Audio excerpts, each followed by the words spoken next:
Greetings, comrades! Today, I'll be talking about a book. In fact, this episode is a kind of a foresight in the future, as I am stealing an episode from when we will get to World War II in the Stalin series.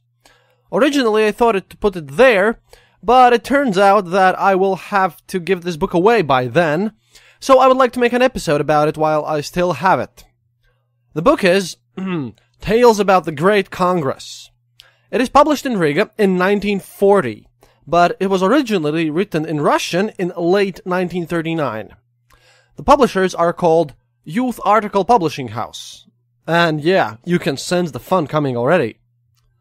It was given to my grandfather, Vilnis Andrejsons, and I'll read the inscription on the first page here. To Vilnis Andrejsons, best student of the 4th grade in Kuldiga First High School in the 1940-1941 school year. Which means it was printed here in Latvia during the first Soviet occupation, and was given to Grandpa kinda shortly before the Nazis came in. But what this book really is? Well, it's a book about the 18th Congress of the All-Union Communist Party, which happened in March 1939, in the form of stories to educate, quote, high school students and people studying in the first years in universities, end quote. Although, it didn't stop people giving this book to 4th graders for good results in school. It also has some neat tales about what happened after the Congress until the end of 1939. So, how exactly do you explain Hitler's and Stalin's mutual conquest of Poland to high schoolers exactly? Well, let me entertain you, this one's gonna be fun. I have gathered and translated the more interesting fragments from this book, so that you can find out what were the Soviets planning and thinking about, and telling their kids about in their propaganda when the World War II had already started. And remember, at this point, they have signed the Molotov-Ribbentrop Pact with Nazi Germany, conquered Poland together with them, fought the Winter War with Finland, and annexed the Baltics. So, just the time period here. But now to the Congress. The first chapter is called 10th of March 1939. It's more than that, though. Glorious introduction from the book, quote, In the hill over the Moscow River, the Kremlin castle stands. 5 ruby stars shine high above in the peaks of its towers. Even in the bleakest, rainiest weather, they can be clearly seen, even from afar. In the past, the sailors guided their ships by the stars in the sky. Today, every working man in the world sing in their revolutionary songs how the stars of the Kremlin are now showing them the way towards freedom and happiness. When, in the 10th of March, 1939, the Spas Tower hit the 5th hour, millions of people eagerly started to await the first news from the Lenin-Stalin Party's 18th Congress. People turned into Moscow radio airwaves. Both coal miners in Donbass and steel mill workers in Krivorozhye and Baku oilers and kolkhoz members and textile workers and scientists and even the seamen who, in Soviet ships, were sailing in faraway seas and oceans. In the villages of sunny Georgia, stables of Dagestan, in the northern camps, in Siberian forestry departments, hunting grounds, in Caspian, White, and Far East fisheries, people were gathering in culture houses to listen to the news from the Congress, to the words of the best people from the Bolshevik Party. Coming back from their guard posts, even the famous border guards who stand watch diligently over our mighty borders, they came to listen. Pretty great, isn't it? Then, this chapter further on turns to how socialism has been finally created, how amazing it is, and, that there's no more exploitation and how everything's amazing. Until we get to this brilliant part. Like lighthouses throw rays of light far, far into the stormy sea and aid ships to reach safe harbor in the coasts. In the same way, the Bolshevik Party congresses show us the way to those times when the happiness of the people will know no bounds. Now, when the socialism has been built, the era of communism is sure to follow shortly. And, here I'd like to add that the date of the promises of arrival of true communism was always moved forward. As far as I remember, the last one, which was announced shortly before the collapse, was about year 2000. All nations, full with hopes and pride, follow the achievements of the Soviet Union. They see that there is only one country on the planet where people live better and better each year, turning their country into a flourishing garden. Yeah, this is where the real bombs hit in, because the following, what I'm going to read next, is obviously meant in addition to this brave statement. It is one of the most bizarre things I've read in Soviet propaganda materials, and remember that I dedicated a whole episode about how they said that Americans literally kill babies and drink their blood in Korea. This is an explanation here. Something that quite honestly shocked me.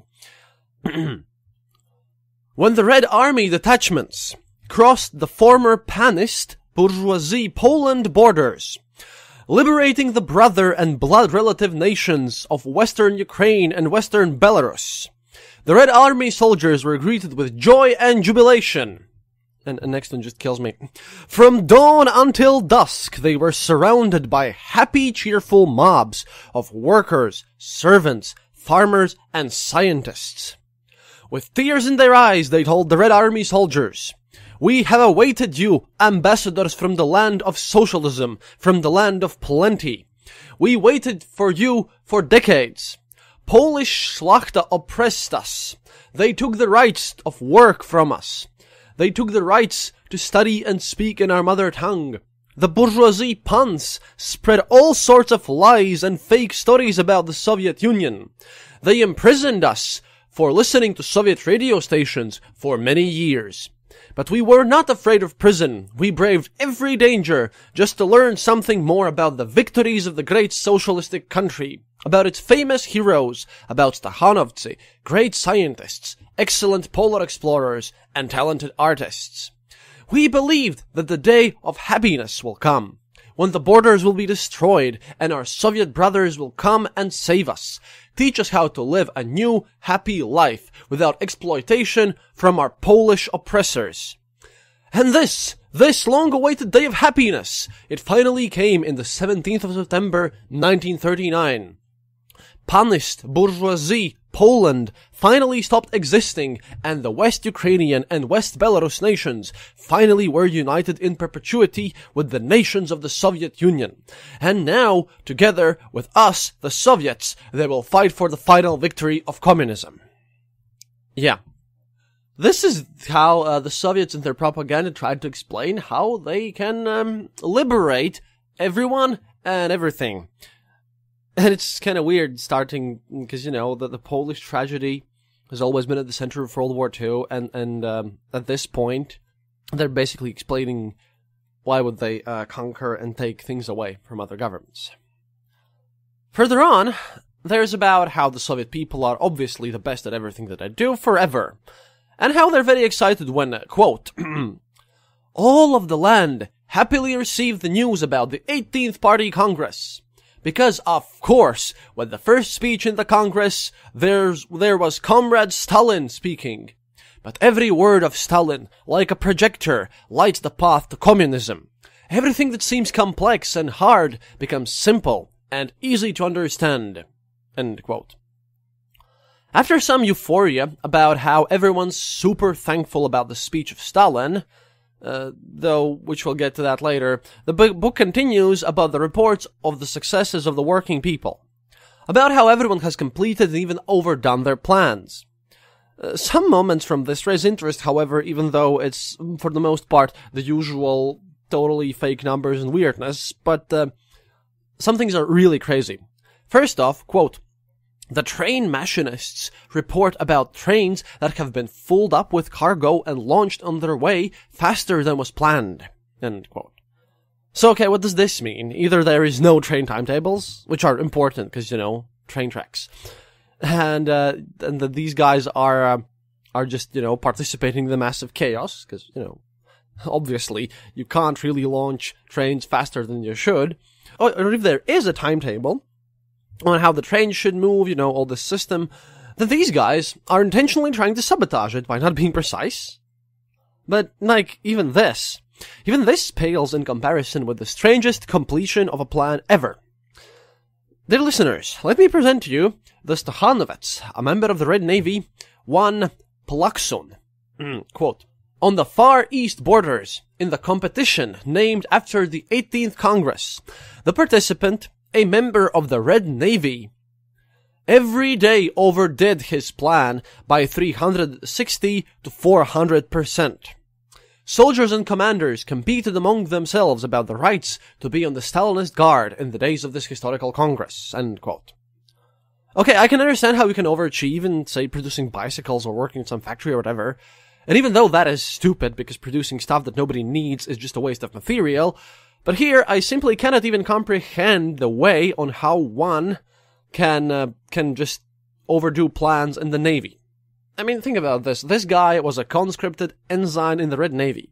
That is a military seaman. How does he overhill his norm, really? What, did he wash the floors 3 to 4 times each day instead of just one? Or did he stay at the lookout guard for multiple shifts or something? I can just imagine his conversations with other people on the same ship, trying to finally relieve this crazy, half-zombified, sleep-deprived person from staring into the radar screen while being half asleep. But he's like sending them away because complete the plan. Or, maybe he was in the mechanical department. This hero must have been tightening the bolts, and then loosening the bolts, and then tightening them again, because, doing something. If you have any ideas, let me know, because I personally don't have any. Oh, and about letting me know, I'm sorry I haven't had the time due to personal difficulties to respond to all of your messages and emails. I will get to that shortly. We moved with Alice, so, another personal things happened, so I terribly apologize. I will be getting to your mails shortly. Anyhow, then this whole thing continues with more such heroic stories, and about how some visitors of the Congress who visited Moscow for the first time were awestruck by the Red Square. Quote, "Where the navel of the world rests, Lenin's mausoleum, around which the hopes of every worker on the planet are turning." But I'd rather get to the meat of the Congress in this splendid book. The introduction chapter, this one, concludes with Molotov, of the Secret Pacts and Diplomacy fame, announcing Stalin's first introductory speech in the Congress. Quote, "Let us move to the first item in today's agenda. Comrade Stalin, please give us the complete overview report," Molotov said. "Everyone in our country awaited this moment, holding their breaths. Comrade Stalin was standing on the podium and was waiting when the loud, stormy ovations and applause would end in the hall. Stalin waved to ensure silence, but to no avail. People simply couldn't hold their joy within them." Yeah, weirdly enough, the introductory chapter actually does not publish the speech itself. It just mentions that it was short, genius, and very inspiring in the great Soviet country. Again, from the book. "The report of Comrade Stalin made the Marxist-Leninist theory richer with new theses and conclusions about the construction of a communist society while being surrounded by capitalists. His report was a program in the struggle for future, even larger and more grandiose, full with victories of the Soviet people." So, everything is massive and everything is amazing. But now, let's go on to the various reports on different subjects themselves now. First report, at least how it's written in this book, was about the foreign policy of the USSR, and it was written and read by our friend Budyonny. I introduced him to you in the Tsaritsyn episode. He was the cavalry commander with zero charisma and leadership skills, who was in Stalin's crew from that time. Anyhow, his marvelous speech is called, quote, "The land of socialism is undefeatable." In this note, I again remind you, before you kind of listen to the further ahead, I remind you that Soviets at this time, when this book was published, had annexed the Baltics, split Poland with the Nazis, and fought in the Winter War, and taking Ladoga and Karelia from Finland. Just to put things in perspective once again. Oh, and also please remember how truthful and filled with nothing but facts this book has been so far. Just going on. So, carrying on with this. "The capitalistic world, torn apart by their differences, is collapsing, being shredded. A new imperialistic war now covers an immense territory from Shanghai to Gibraltar. Hundreds of millions of people are involved in this war. The map of Europe, Africa, and Asia is being remade with violence. Our foreign policy must be guarded by strength." Then Budyonny declares the new Soviet foreign policy, at least and he presents it in 4 points. Well, obviously, I skipped out of the parts where he praises Stalin on how great he is and so forth. But it all comes down to, after massive praises on how extremely tough and hardcore the Soviets are, it all comes down to these 4 points. Number 1, We stand for peace and professional close ties with all the countries. That is, and will be our position, insofar as these countries will keep the same attitude towards the Soviet Union and insofar they won't attack our interests. So Nazi Germany is A-OK with the nice pact that we signed with them, and boy, how cool it was when we liberated Poland together with them. Yeah, they seem like cool dudes, obviously. Number 2. We stand for peaceful, good neighborly ties with all those countries with which we share a common border. That is, and will be our position as long as they follow the same rules and don't try to, directly or indirectly, corrupt the integrity of our borders. Said in March 1939. By the end of this year, and by the book was published, a ton of the Soviet neighbors, well, yeah, let's just say they got to feel what those words really meant. Number 3. We stand for the support of those peoples who have become the victims of aggression and are fighting for the independence of their people. I'll translate here. That is, Soviets stand for those fake, in-exile fabricated governments that they have put together in Moscow as a pretext to take over other places. And number 4. We are not afraid of threats from the aggressive countries, and we are ready to respond to every strike against us with double blowback to those militarist capitalist firestarters who will want to threaten the Soviet borders in some way or another. And as they're buddy-buddy with Hitler at this point, you can probably guess what the long-term plans were here and what countries Budyonny here was actually talking about. It's fun stuff all in itself. Then, Budyonny speaks about the military statistics and the might of the Red Army, comparing it to the German and French militaries. We'll get to those. We'll get to this data with documented evidence and in detail from real sources, not propaganda speeches in the glorified recreation of this Congress, once we'll get to this time in our Stalin series. For now, let us remember that our author is first and foremost a completely talentless cavalry commander, and it's 1939. But of course, he will spare some neat praises of the Red Riders, which obviously would play a crucial role in the coming war. Quote, "The Red Cavalry, in the last few years, has increased in size dramatically. It has acquired a rich assortment of all kinds of technology, light and heavy machine guns, tanks, and anti-air artillery that will help it in the fight against enemy airplanes. In the Civil War, the Red Cavalry did a lot of heroic acts. For good reason, it is still praised in folk songs of the Soviet people for the magnificent victories of the Red Riders. The Civil War was already over, but a lot of the military experts from various countries still always studied the adventures of the Red Cavalry and couldn't stop marveling about its successes. In the fight to come, our cavalry will write more glorious pages of military history." Now, for once, I kind of have to agree here, because marveling is a neat word. I also would marvel on how they managed to win, with a ragtag gang of ex-bandits and murderers, but a lot of that has to be blamed on the incompetence of the whites as well, really. And you might say here that I'm being too sarcastic, and I just know that my quality assurance guy will hate me for this. But this, at least for me, is a national response caused by the sheer absurdity of this book and the blatantness of the information and the crazy lies that are just sometimes written here, some of which I'm actually skipping. Talking about which, let us talk about one precise incident. I'm talking about Lake Hassan incident. See, Budyonny provides in this speech, in this report, this Lake Hassan border incident as proof about how excellent and great the Red Army is.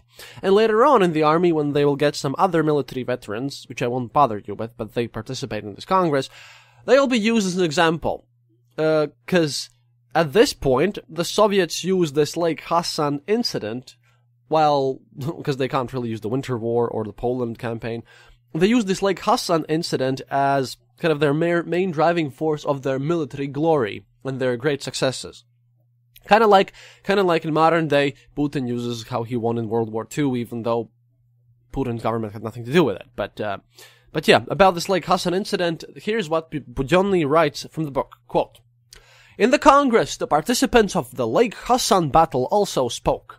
They told how amazing the Red Army had been in battle, when they had to force the Japanese army in the far east away from the territory that they had sneakingly occupied.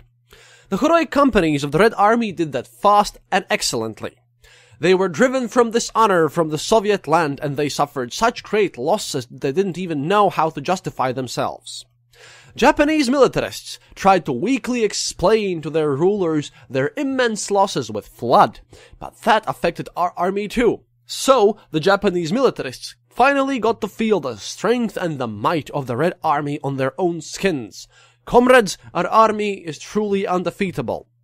And yeah, over there, obviously the book then describes a ton of ovations, praises to Stalin and whatever. But really, as I'm studying for our World War II episodes onwards, in reality, however, things went a bit different. See, this battle of Lake Hassan, it happened from July 29th to August 11th of 1938. And it was an attempted military incursion by the Japanese into the territory claimed by the Soviet Union. This incursion was founded in the belief of the Japanese side that the Soviet Union misinterpreted the demarcation of the boundary based on the Treaty of Peking between Imperial Russia and the Qing Dynasty China, and, obviously subsequent supplementary agreements on this demarcation. Basically, they thought the Soviets were overstepping their boundaries and, stepping on conflicted lands. And they also believed the demarcation markers of the borders, those were tampered with. So, diplomatic shenanigans happened, both sides launching various insults towards each other. Soviets arrived and occupied the coast of the lake with the disputed territories because they thought it would give them an advantageous position on overlooking the nearby Korean port city. Japanese forces were ordered to counterattack, so they fought for a while there. Sadly, although this is an interesting accident, it's beyond the scope of this episode to go there in detail, so I will just now tell you about the forces and how it all really ended. So, here, the Soviets had 22,950 troops, 354 tanks, 13 self-propelled guns, 237 artillery pieces, and 250 aircraft, including 180 bombers. The Japanese had about 7,000 troops and 37 artillery pieces. Period. Of these, Japanese had 526 killed and 913 wounded. Soviets, meanwhile, lost 792 people killed, 3,279 people wounded, 96 tanks destroyed or crippled. Now, how does that sound for casualty rates? This is some Winter War stuff. Now, although, despite repelling the Soviet thrusts there in this position in their counterattack, as Japanese in a counterattack take their positions and then the Soviets launch attacks on them, after a while, it was clear that the local Japanese units, they will not be able to keep this place without widening the conflict. That is, they quickly counterattack, grab some territory, but the Soviets were just throwing so much men at them, they will be just overrun very quickly. So, on August the 10th, Japanese ambassador Mamoru Shigemitsu, he asked for peace. He was satisfied that the incident had been brought to an honorable conclusion. On August 11th, 1938, the Japanese stopped fighting, retreated, and Soviet forces reoccupied the heights, all the while kind of suffering these ridiculously terrible losses against an opponent that didn't even have, that had like no tanks and no aircraft, which is amazing. After this, more than 6,500 Soviet officers and soldiers were awarded. They were awarded the orders and decorations and medals of the Soviet Union. 26 of them were awarded with the title Hero of the Soviet Union, and 95 were awarded with the Order of Lenin. The Soviet losses were blamed on the incompetence of their general Vasily Blucher, which had previously escaped the purges by literally being in the Far East and being the commander there, so he just couldn't be shot really. But by now, this whole terrible loss of life and like technology really gave some pretext. So on October 22nd, 1938, he was arrested by the NKVD, that is the Cheka, which will further on turn into KGB. He was tortured in prison and later shot by Stalin's personal order. But here in March 10th, this whole thing is nicely presented as an extremely massive Soviet success. Progress, comrades. And as my lovely Congress book states, quote, "We, the Soviets, not only know how to wage it, but we also love war." Amazing, isn't it? And this chapter here, it ends with another reminder on how this undefeatable, peace-loving army spreads love and socialism around the world. Quote, "No other army in the world receives such respect, love, and care as our Red Army. Our brothers, the nations of West Ukraine and West Belarus, were joyful and happy when they were liberated from the yoke of the evil Polish people, the historical oppressors and enemies of Belarus and Ukraine." End quote. Now isn't this grand? The next chapter covers the political struggles within the party, and how the promotion of the communist ideology is going, how the party is spreading and what's going on. Written by Alexei Badayev, important communist who was technically the nominal leader of the Russian Federated Socialist Republic within the USSR, because, each republic has its own government, including Russia. Another one from Stalin's own gang, by the way. Here, besides all the propaganda on how the party is the guideline, how awesome Stalin is, and how now finally everyone can be happy in the workers' paradise, in the background, some explanations of the purges of 1937 are given. After all, they happened in between the 17th Congress, which happened in 1934, which we will also cover, and in early 39, they're still very, very fresh. And they're also amazing political tools after all. So, from the book, The Destruction of the Enemy. The courts of Pyatyakov, Radek, and others, of Tukhachevsky and his criminal gang, of Bukharin of the NEP fame, of Rykov and similar scumbags, these clearly showed that Bukharinists and Trotskyists have been a foul, vicious, counter-revolutionary gang of bloodhounds. These courts showed that starting from the very first days of the October Revolution, all of these foul abominations, putting all the human race to shame, have been conspiring against the party, against Lenin and Stalin, against the Soviet state. For almost 20 years they continued their hypocritical, evil work, like snakes, tricking the party and the working class. It was Trotskyists and Bukharinists who tried to stop the Brest Treaty with Germany, thus sabotaging our relationships with them and causing harm to our country. It was the Trotskyist-Bukharinist gang which in 1918 conspired against Lenin and united with the so-called left SRs to arrest and kill the leaders of the revolution, Lenin, Stalin, and Sverdlov. It was Trotskyists and Bukharinists who, in the summer of 1918, tried, with foul intention, to assassinate Lenin. It was Trotskyists and Bukharinists who have multiple times tried to destroy the party unity and bring our glorious country down.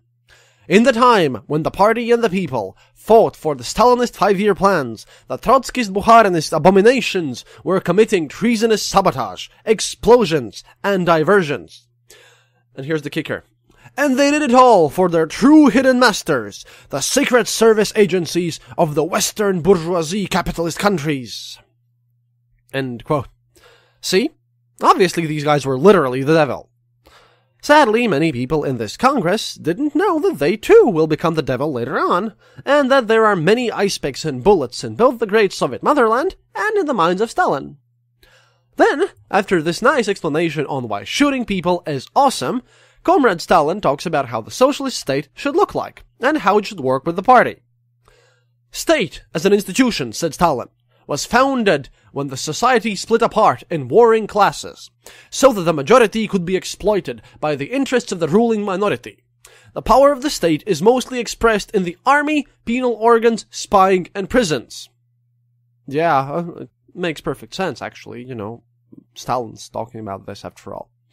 So, Badayev adds, after, again, quite a lot of praises of socialism, so that the state could serve the interests of the working class needs not only to overthrow the bourgeoisie power, not only they need to expropriate the capitalists and the nobility, that is, to take factories, industries, banks, land, and everything away from them and physically eliminate them, but they also need to smash, to destroy the machine of the bourgeoisie state, with all of its old army, bureaucracy, police, and to create a new proletariat state.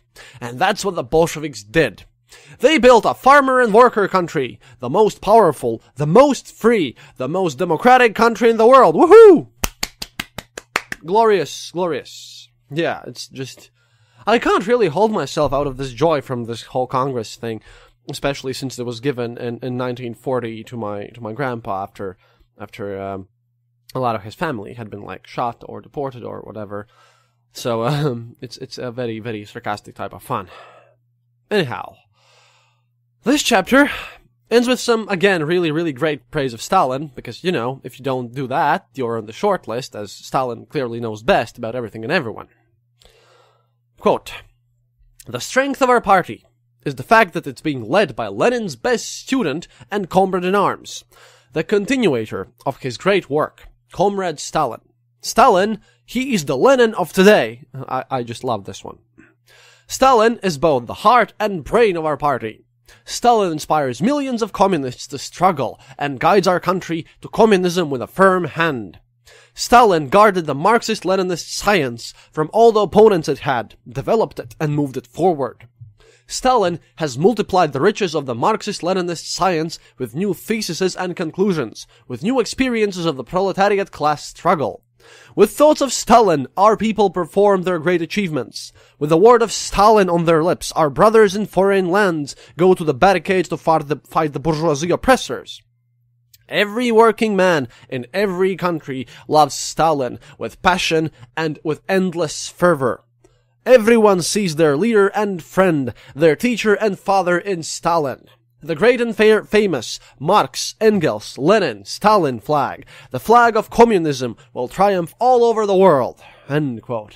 Now, if you think about it, isn't this just great? I imagine how, for example, like Swedish Social Democrats or Bernie Sanders, how Bernie descends in some deep shrine underground to worship Stalin in secret. But such silliness as facts and reason, no, they don't stop the Bolsheviks. It's not in the party line, you see. The following chapter, the rest of the book really, is all about the economy and the internal issues of the Soviet state. And even though it's a goldmine for me, the problem here is that although I will use this whole source for the future episodes in some role or another, because, you know, I've saved enough from this book, they consist mostly of lies about statistics, impossible numbers, like one chapter is written literally by Stakhanov himself, and nonsense propaganda that makes my head hurt. And, you know, I do want to save some things for the future episodes after all. For now, I'd like to turn to the final chapter that I will be looking at today. It's called To the First Place in the World, and it's written by Ivan Gudov, Soviet economist and mechanist Stakhanovets. He was also a member of the Politburo, obviously. First here, he obviously praises Stalin just like everyone else, and remembers the day when Stalin told him personally, "Good job." And the quote that he gives there is too great not to quote. "I couldn't breathe. My heart was racing. There was only one thought in my head. Comrade Stalin praised me. Stalin himself praised me. That was more than any award could ever be." Anyhow, this person here writes about the comparison between the systems. And this is going to be a long quote here. "In our country and in theirs, the last 5 years for the Soviet state have been years of growth, of flourishing, of both cultural and economical prosperity, growth of military power, years of struggle and fighting for keeping the peace all over the world." This is already funny knowing the political events, but hold on, it gets better. "But in the capitalistic countries, these years have been ones of both economical and military disasters. Years of new crises, both in industry and agriculture. Over here in the USSR, nobody is worrying about tomorrow. Neither the worker, nor the farmer, nor the intelligent need to worry about where to get their bread." This is for me again, because, after all, for some, they're sitting in gulags and, they just won't get any bread and they know it, so hey, why worry? But carrying on, because I'm sorry for not being very systematic here, but this translation of this book just irritated me to no end. Anyhow, "We have total job security, solid salary, education, relaxation, healthcare. But over there, poverty, lawlessness, and oppression." And I do have to wonder how Comrade Gudov knows this, because he has never, ever been outside the Soviet Union at all.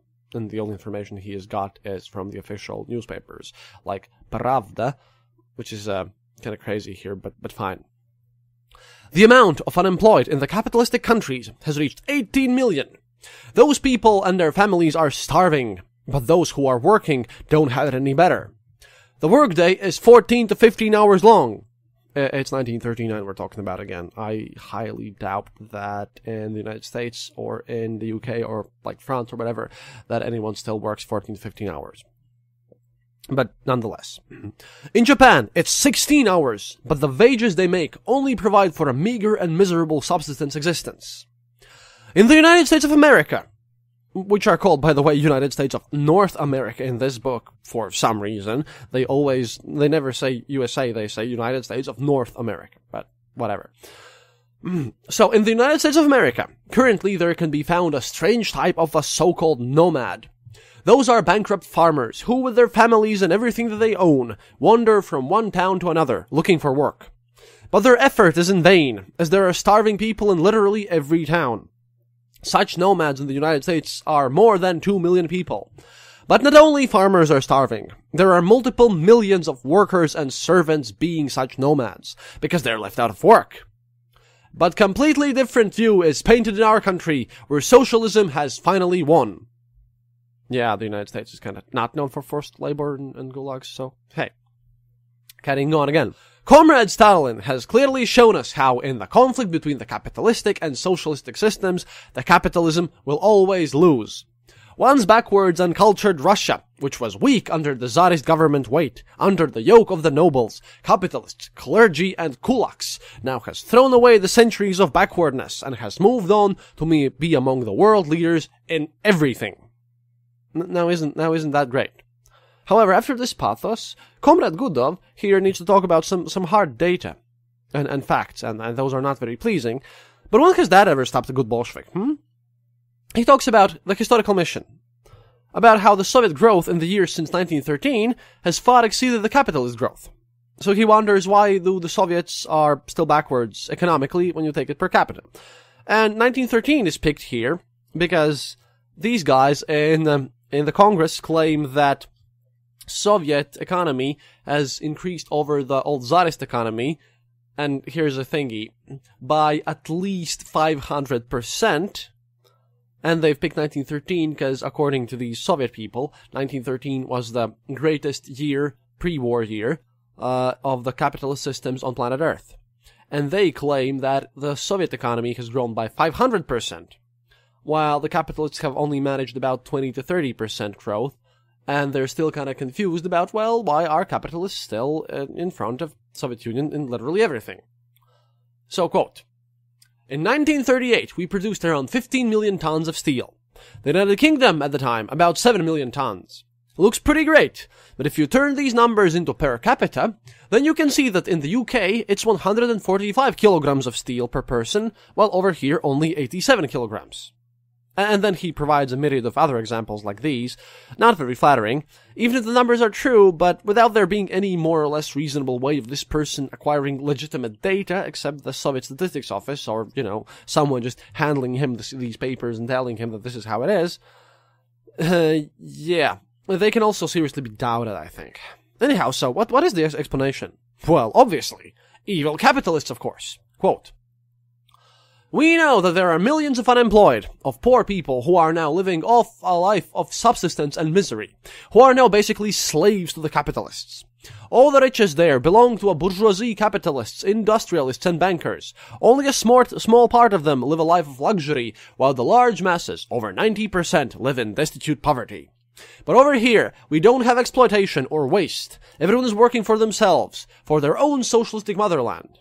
But how then can we explain that even with our grandiose work, that we've done all the growth that we have, and our excellent production techniques, we are still behind the developed capitalist nations? The answer is clear. Until very recently, our country, when it came to industry, was extremely backwards. The capitalists and nobles left a very difficult legacy for the Russian working class.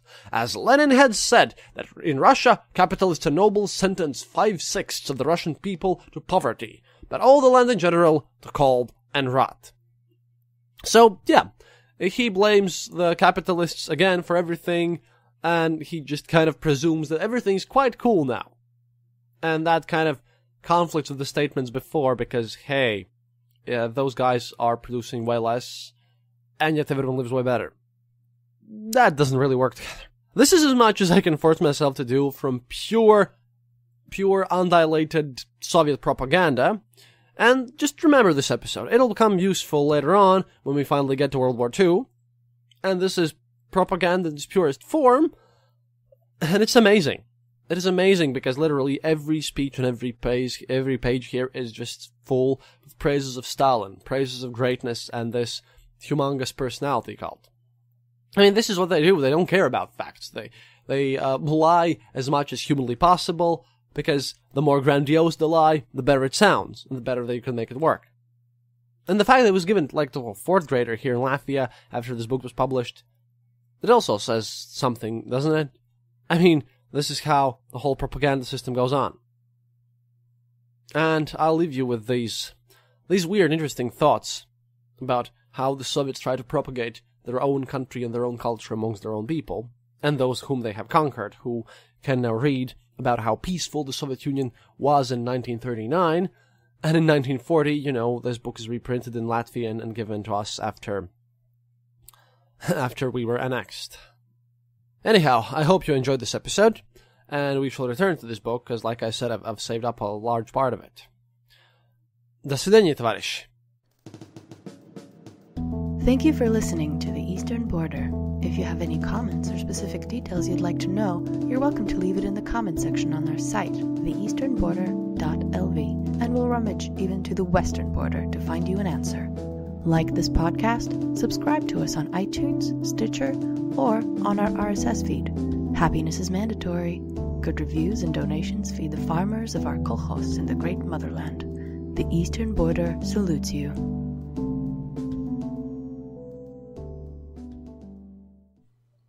This podcast is part of the Dark Myths Collective. Visit darkmyths.org for more shows like this one. The darkness awaits.